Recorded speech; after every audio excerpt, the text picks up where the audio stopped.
Good afternoon. আজকে হচ্ছে বৃহস্পতিবার আর এখন ঘড়িতে বাজে ওই 3:30 মতো।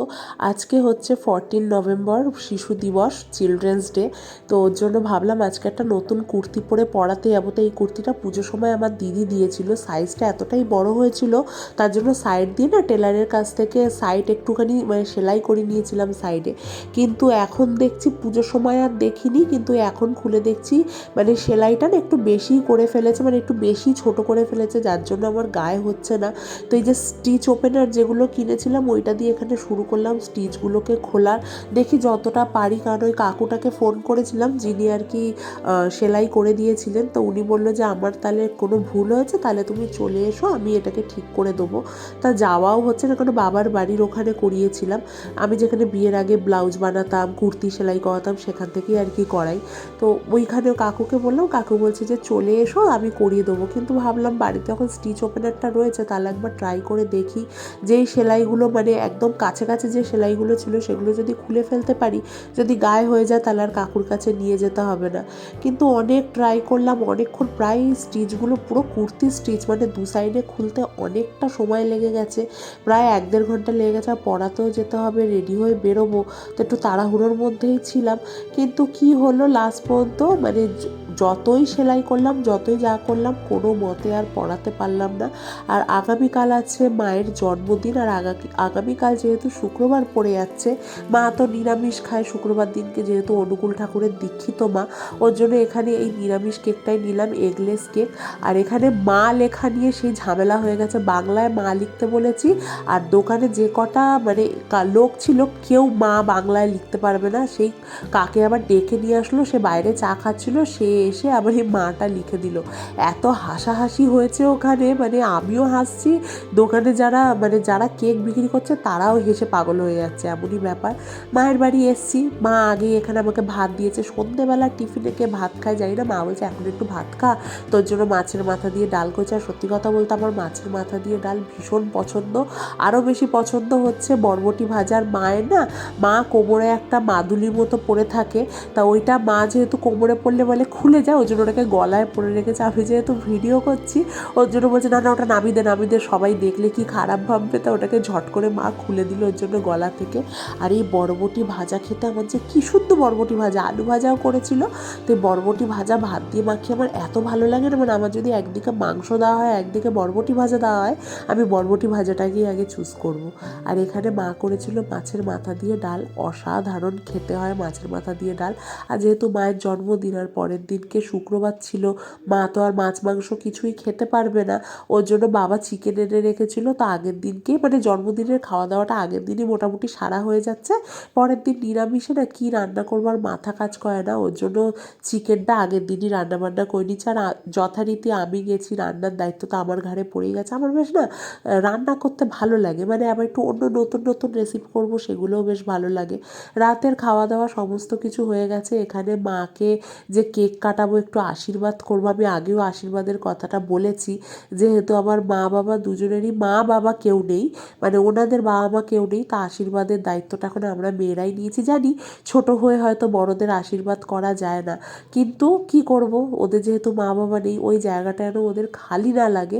মানে আমার ঠাকুমা দাদু দিদা দাদু কেউই নেই, তো ওই জায়গাটা যাতে ওদের মানে কী বলবো, খালি না লাগে, ওর জন্যই আর কি এই আয়োজনটা করা।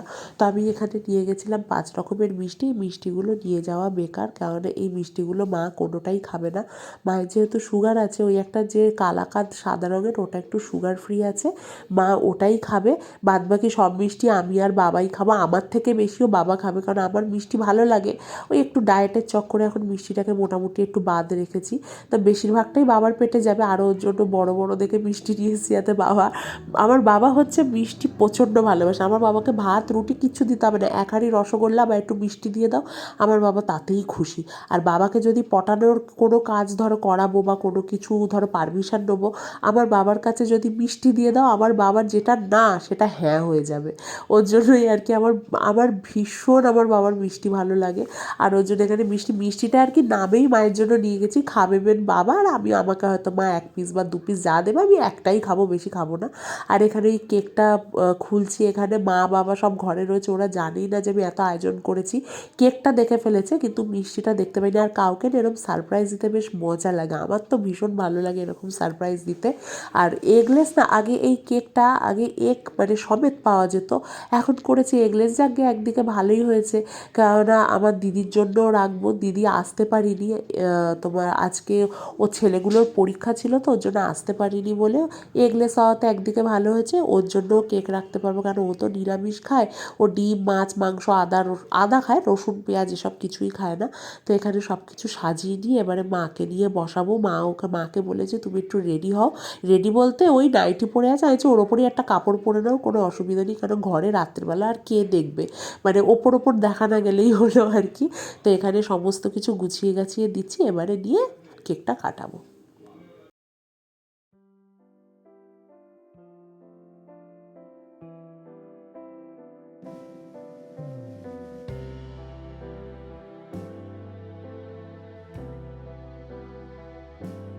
আমার ঘরে না ম্যাজিক ক্যান্ডেল রাখা ছিল, আমি আনবো আনবো করে ভেবেও ভুলে গেলাম, কি করে ভুলে গেলাম আমি নিজেও জানি না। মানে মাথায় ছিল যে ঘরে ম্যাজিক ক্যান্ডেল আছে, নিয়ে যাবো কিন্তু ওই হয়ে গেল, সব মাথা দিয়ে বেরিয়ে গেল। আর আমি চলে আসলাম, ওর জন্য এখানে একটা মোমবাতি নিয়ে এসছে বাবার দোকান থেকে, সেটাই করে দিচ্ছে। আর আমার বাবা সাজ দেখো না, বাবা সেজেই অজ্ঞান হয়ে যাচ্ছে। আর মা এখানে একটা কথা বলবে উলুলু দিতে গেলে, সেটা শুধু তোমরা একটু শোনো।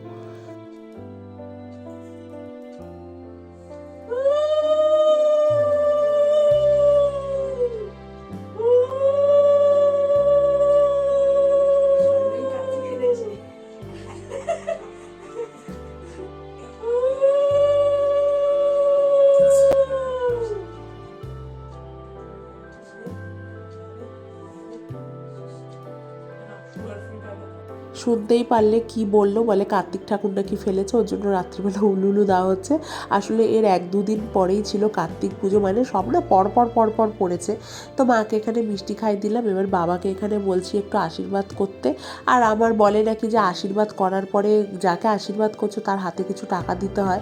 তো আমার যেটুকানি সামর্থ্য হয়েছে তাকে সেইটুকানি দিয়েছে। ওই যে মা আগে আমার মুখে মিষ্টি গুঁজতে ব্যস্ত, যে তুই আগে মিষ্টি খা। আর বললাম না বাবাকেও দেবে, বাবা মিষ্টিটার দিকে তাকিয়ে আছে যে কতক্ষণে জন্মদিনের পাঠ শেষ হবে আর বাবা মিষ্টিগুলো একটুখানি খাবে।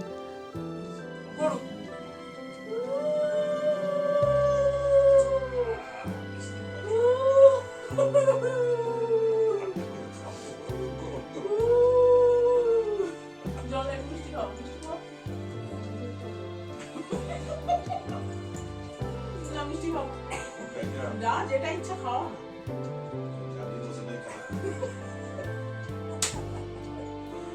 জল দিয়ে একটু খাবে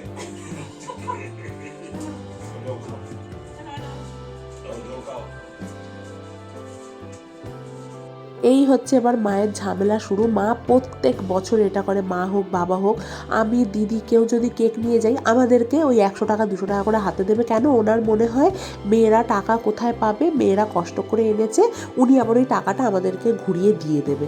এবার সেই নিয়ে বাবার সাথে মানে মায়ের সাথে অশান্তি চলছে যে না আমি নেবো না আমি নেবো না। মা 200 টাকা দিচ্ছে, যে না আমি নেবো না। এই নিয়ে লাস্টে মায়ের জেদ, মায়ের কাছে আর পারিনি, 200 টাকা দিতে চেয়েছিল, লাস্টে শেষ পর্যন্ত ওই 100 টাকা হাতে আমার গুঁজেছে। এখনও পর্যন্ত মায়ের সাথে আমার অশান্তি হয়ে যাচ্ছে যে না, মা বলছে না এত টাকার কেক এনেছি এনেছি, যাই হোক যেটা হয় মায়ের মন আর কি। এইবারে মাকে কেকটা কাটিং করাবো।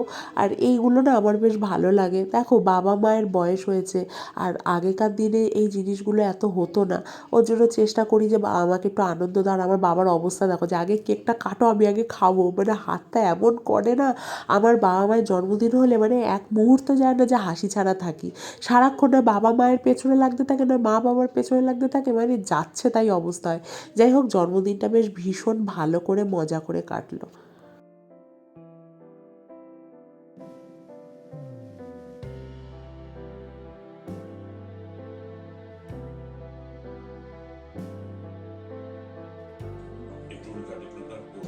সব আছে, সব হবে, এত বড় কেকটা কেউই একটা খাবে না, কৌশিক খাবে, দিদি খাবে, বাচ্চা দুটোর জন্য পাঠাবো, সব খাও এটা খাও।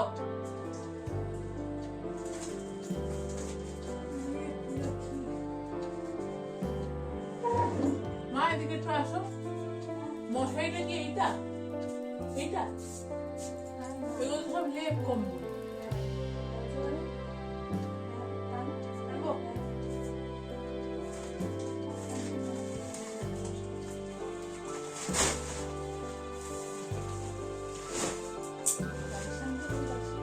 আমাদের এখানে চারপাশে একটু জঙ্গল গাছপালা আছে, তো ওর জন্য রাত্রিবেলা মশাটাও খুব হয়।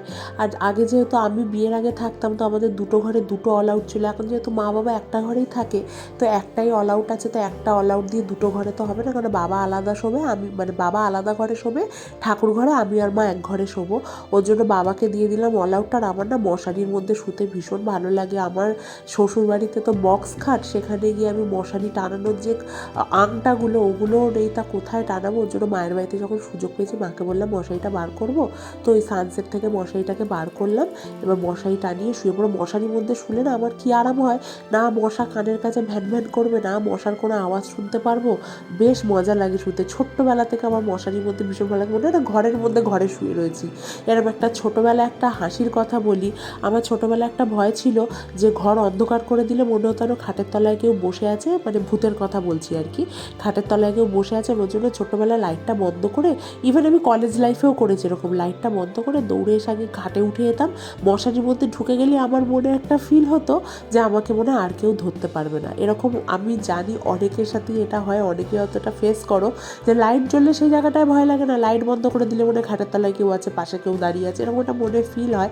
কিন্তু ওই মশারির মধ্যে ঢুকে গেলে মনে হয় না, চলো একটা জায়গায় ঢুকে গেছি, এই মশারির মধ্যে আমাকে আর কেউ কিচ্ছু করতে পারবে না, মশারির বাইরে যে যা করবে।